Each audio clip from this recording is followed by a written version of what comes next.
ডাকাত দলের জিম্মি করা ঢাকার কেরানীগঞ্জের সুভাড্ডা ইউনিয়নের চুনকুটিয়া এলাকায় রূপালী ব্যাংকের শাখায় অভিযান চালিয়েছে র্যাব, পুলিশ ও সেনাবাহিনীর সম্মিলিত টিম। এ সময় অস্ত্রধারী 3 ডাকাতকে গ্রেপ্তার করে জিম্মি ব্যাংক কর্মকর্তা ও গ্রাহকদের অক্ষত উদ্ধার করা হয়। আজ সন্ধ্যায় এ অভিযান চালানো হয়। এর আগে বেলা 1:30টার দিকে ব্যাংকে ঢুকে অস্ত্রের মুখে কর্মকর্তাদের জিম্মি করে রাখে তারা। খবর পেয়ে পুলিশ, র্যাব, ফায়ার সার্ভিস ও সেনাবাহিনীর টিম ব্যাংকটি ঘেরাও করে রাখে।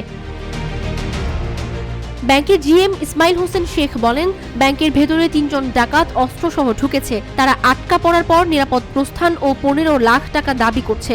আইন শৃঙ্খলা বাহিনী ও আমরা পরিস্থিতি পর্যবেক্ষণ করছি।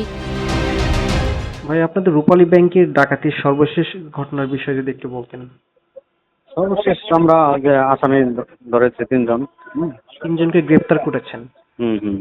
আচ্ছা, আর ব্যাংকের ভিতরে জিম্মি ছিল যে কর্মকর্তা কর্মচারী এবং সবাই গ্রাহকরা। সবাই সুস্থভাবে তাদেরকে উদ্ধার করা হয়েছে। হ্যাঁ, আচ্ছা, তো তাদের ভিতরে আসলে কাউকে জিজ্ঞাসাবাদ করা হয়েছে কিনা, তারা কেন এসেছিল ব্যাংকে, এই ধরনের কোনো? বা এটা সময় লাগবে, এটা জিজ্ঞেস হতে অনেক সময়ের বিষয়, তো এখন এত তাড়াতাড়ি বলা যাচ্ছে না। তাদের কি এই মুহূর্তে এখনই অবমুক্ত করে দিচ্ছেন, না জিজ্ঞাসাবাদের জন্য তাদেরকে না। নজরদারিতে রাখবেন?